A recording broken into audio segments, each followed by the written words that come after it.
This movie of the year. Okay? You need to get this. If you don't, what have you been doing? Um, my opinion, that's the movie of the year. Great movie. Jesse Eisenberg is superb. Um, I don't know what else you gotta say about it. Andrew Garfield, who in my opinion got snubbed for best supporting actor role in that movie.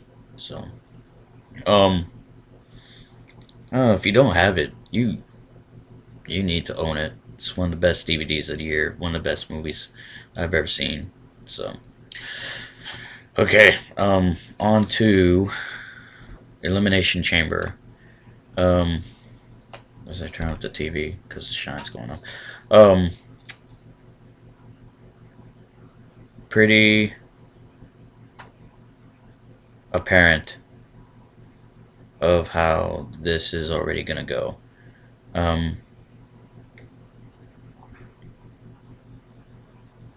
Edge and Alberto Del Rio is already on the Wrestlemania website on WWE.com, and the way this rivalry has started, you can expect this match still happening, even beyond the Elimination Chamber. And Friday, you'll know who the participants are, and it's straightforward, predictable. Um, the Raw Elimination Chamber, which is a number one contenders match. CM Punk, John Morrison, R-Truth, Randy Orton, Sheamus, and John Cena. The way Royal Rumble went down, you know, it's apparent that Miz and John Cena is already going to be slated for the WWE Championship, because I don't see that there's any way Lawler's walking out the WWE Champion in February 20th. Um, but like at the TLC match in December, Cole might just have a hand on screwing Jerry Lawler again out of the WWE title. So if this happens, expect Lawler and Cole just to go head to head at WrestleMania, probably in the tag match. Lawler and this person versus Cole and this person. You know, I don't know. See how that goes. That teaser video. Long black trench coat, rain, spooky house. They showed it twice. So the significance of this is very big.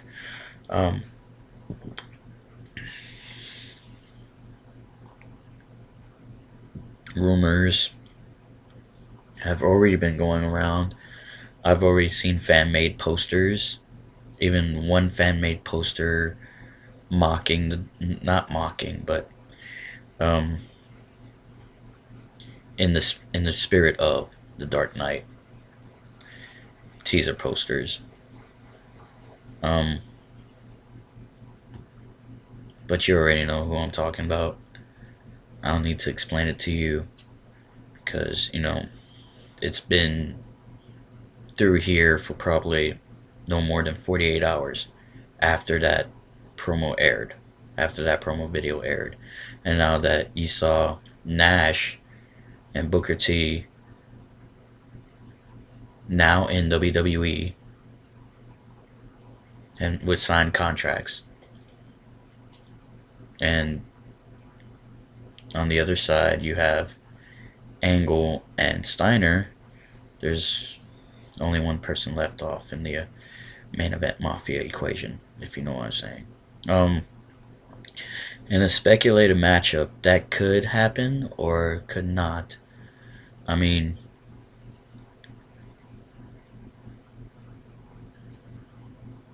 Barrett and Undertaker could still be slated, but who knows? Um, I mean,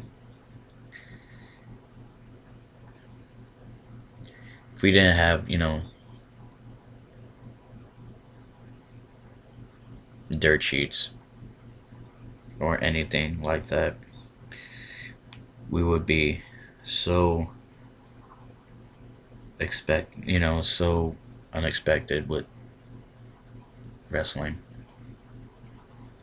That's why I try not to read spoilers anymore, because I still want the excitement back.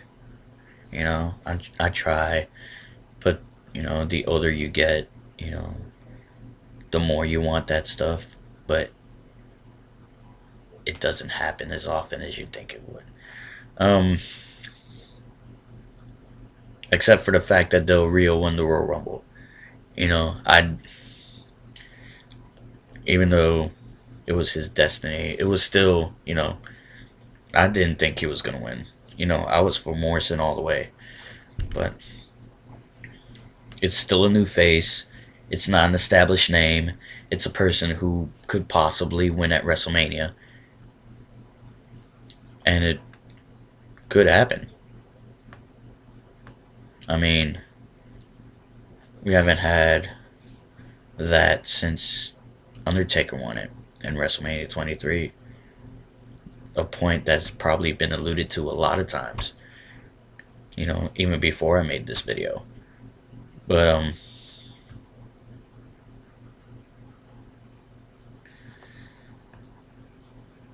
I was thinking about it, but now I'm leaning towards not ordering the Elimination Chamber, just because you already know the outcome of the rest of it. There's no reason. I'd rather play my Elimination Chamber pay-per-view on WWE Universe mode for SmackDown vs. Raw 2011. I'd rather do that.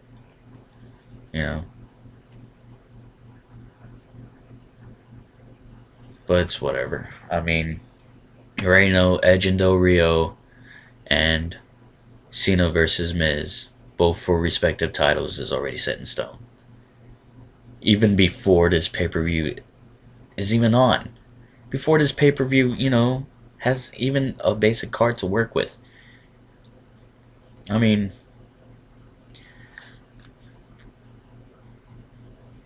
creative just threw predictability out the window with this, and just said, like, let's do it then. I mean, Edge and Del Rio and Cena versus Miz. That's it. We got the WrestleMania title picture under control before we get the second pay-per-view before WrestleMania out, in the books.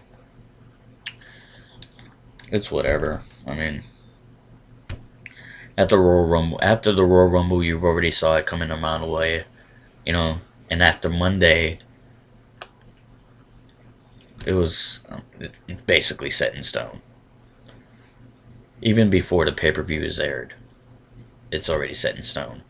So, it's kind of pathetic that creative is already, already made gun jumpers of themselves.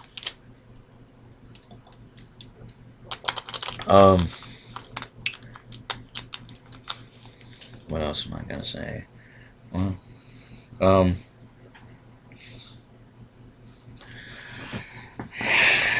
let me get to my favorite Elimination Chamber match, since we're already in the midst of Elimination Chamber talk.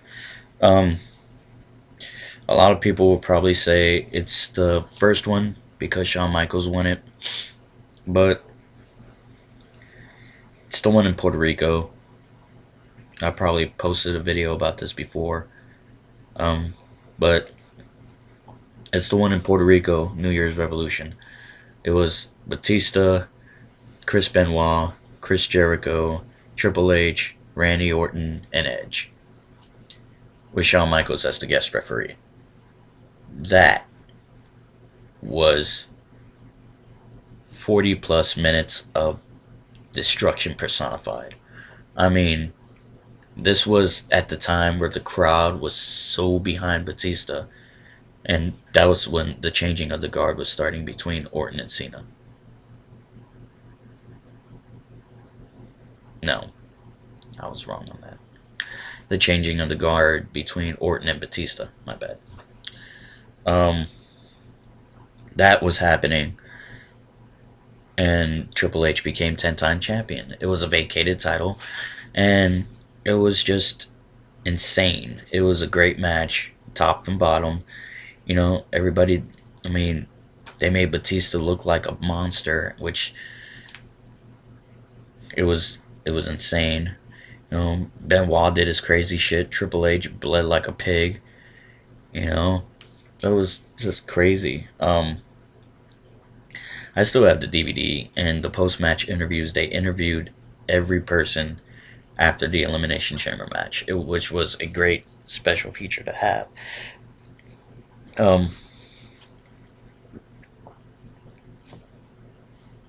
don't think there's a second place in my end as far as Elimination Chamber matches go, because I don't think, in my opinion, nothing compared to that Elimination Chamber match. Nothing. Not even the one with Goldberg. That made Goldberg look like a monster. But just that match, because it was just at that time.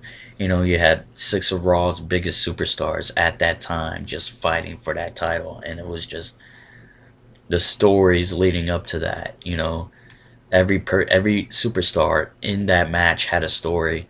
You know, everything was intertwined too. So because everything had to do with Triple H. You know, Batista being Evolution's animal, Orton trying to get trying to get that title from Triple H, you know, trying to get the title, and plus, you know, he had that stipulation that Orton couldn't challenge for the title as long as Triple H was the champion. He had Benoit and Edge's issues, Edge and Jericho's issues, Edge and Shawn Michaels' issues. You know, it was all those intertwined within the months before this match happened. So it's not like, you know, it's not like I'm saying this Elimination Chamber match on Raw on this pay-per-view doesn't have stories intertwining, but it's just that it was, in my opinion, I think it was more significant because there's more past to that situation. I don't know if any of you would have understood what I just said, but it's whatever. That's my favorite Elimination Chamber match. I'm thinking about doing a top 20 WrestleMania matches.